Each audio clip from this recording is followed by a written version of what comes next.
Bonjour, bienvenue sur ma chaîne. Aujourd'hui, je vais faire un très bon gâteau au chocolat.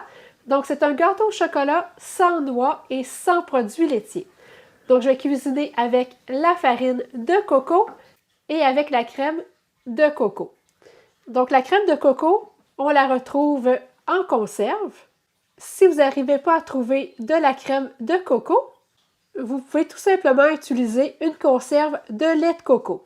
Donc, ce que vous allez faire, c'est que vous allez mettre la conserve de lait de coco au réfrigérateur pour toute la nuit. Il va se former une partie solide et une partie liquide.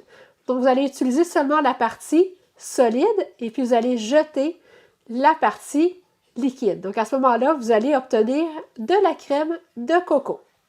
Par contre, si vous utilisez la crème de coco, on va utiliser toute la conserve. Donc, on va utiliser aussi la partie liquide. Donc, je m'installe et je vous reviens dans quelques secondes.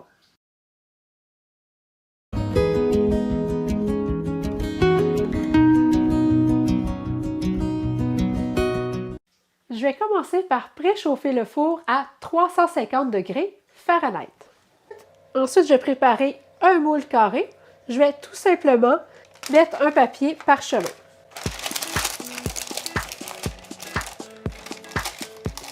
Et puis, je vais mettre ça de côté. Dans un bol, je vais mettre une demi-tasse de farine de coco, une demi-tasse de poudre de cacao non sucrée, une demi-cuillère à thé de bicarbonate de soude, une cuillère à thé de poudre à pâte, 3/4 de tasse d'érythritol granulé. Je vais brasser.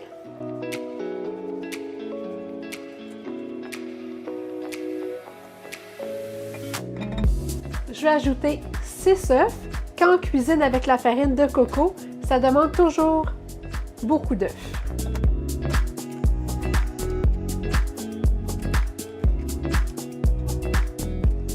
Je vais verser la conserve de crème de coco dans un bol. Puis je viens mélanger la partie solide et liquide.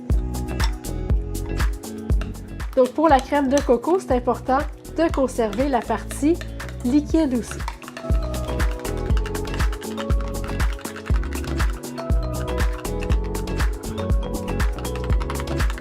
Donc voyez-vous, on obtient vraiment la texture d'une crème. Je vais ajouter 6 cuillères à soupe d'huile de coco fondue. Et puis 6 cuillères à soupe de crème de coco.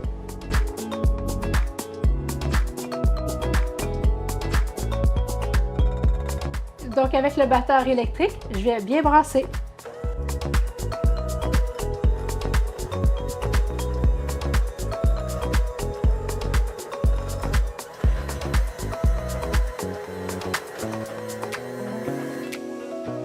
Si vous n'avez pas besoin d'éviter les produits laitiers, vous pouvez remplacer la crème de coco par de la crème 35%. Vous pouvez aussi remplacer l'huile de coco fondue par du beurre fondu. Je vais transférer le mélange dans mon plat carré.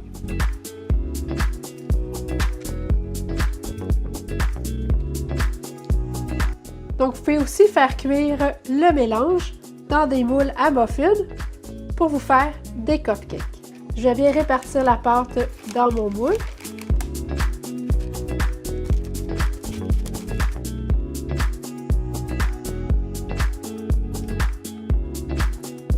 Je vais mettre le gâteau au four pour 30 à 40 minutes, donc jusqu'à temps que je puisse insérer un cure-dent au centre du gâteau et que le cure-dent ressorte propre. Donc pour faire le glaçage, je vais faire fondre 2 carrés de chocolat noir, donc un chocolat de 85% ou plus. Je vais faire fondre le chocolat au micro-ondes. Donc ça a pris environ 1 minute à faire fondre le chocolat, mais allez-y à coup de 30 secondes et puis vérifiez à toutes les 30 secondes pour voir si c'est fondu. Donc c'est parfait. Donc en brassant, on voit que tout est bien fondu. À mon chocolat, je vais ajouter une tasse de crème de coco.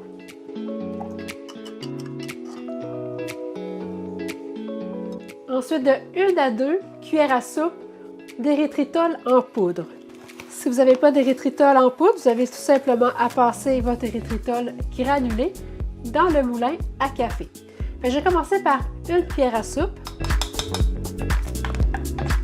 Je vais brasser.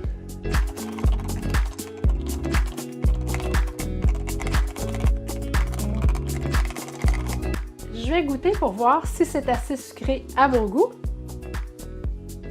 Je vais ajouter une 2e cuillère à soupe d'érythritol en poudre. Allez-y vraiment là, selon votre goût.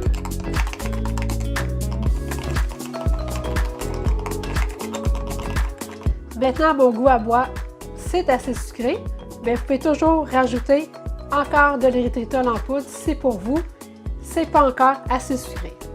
Je vais ajouter une demi-cuillère à thé de vanille. Si vous désirez obtenir un glaçage avec un goût plus prononcé de cacao, je vais ajouter une cuillère à soupe de poudre de cacao non sucrée.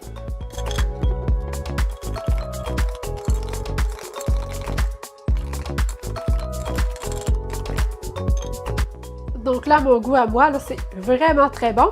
Donc c'est un glaçage avec un très bon goût de chocolat. Donc quand mon gâteau va être bien refroidi, je vais pouvoir mettre le glaçage. Mon gâteau vient de sortir du four, donc je vais insérer un cure-dent au centre. Il ressort bien propre, ça veut dire que mon gâteau est bien cuit. Je vais le laisser refroidir dans le moule pendant 10 minutes. Mon gâteau a bien refroidi, donc là je vais pouvoir mettre le glaçage. Donc là, le glaçage est un peu liquide, mais une fois qu'on va le mettre au réfrigérateur, ça va se solidifier.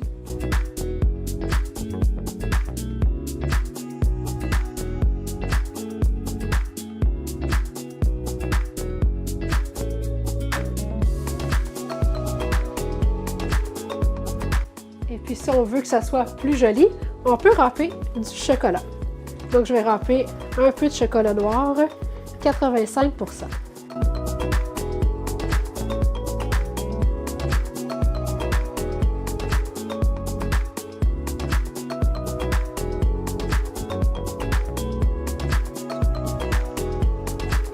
Donc là, je vais le mettre un peu au réfrigérateur, juste pour que le glaçage se solidifie un peu. Désolée, il manque déjà un morceau du gâteau, parce que moi et mon conjoint n'a pas pu résister d'en manger avant que j'aille terminer la vidéo.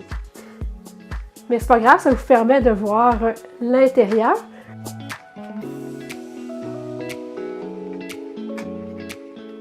Une fois réfrigéré, le glaçage devient plus solide, donc il se tient bien. Donc c'est vraiment là, un très beau gâteau. Vous devriez obtenir 10 portions. Chaque portion va contenir 23 g de lipides, 4 g de glucides nets et puis 7 g de protéines.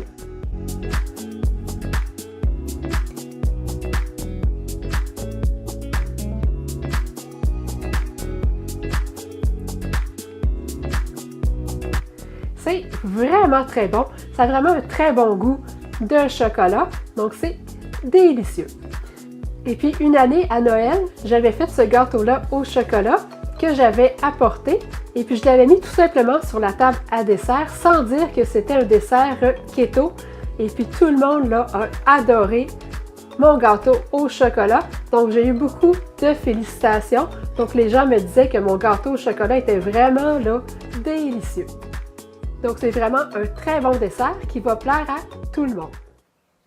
Faites-moi un thumbs up, vous avez aimé la vidéo. N'hésitez pas à la partager. Si vous n'êtes toujours pas abonné à ma chaîne, n'oubliez pas de le faire pour ne manquer aucune nouvelle recette. Et allez visiter mon site ketosantéplus.com. Vous allez y trouver plein de recettes ainsi que toutes les informations nécessaires pour bien débuter l'alimentation cétogène. Vous allez aussi y retrouver les renseignements pour le service de coaching ainsi que tous mes produits préférés pour cuisiner cétogène. Merci et à bientôt!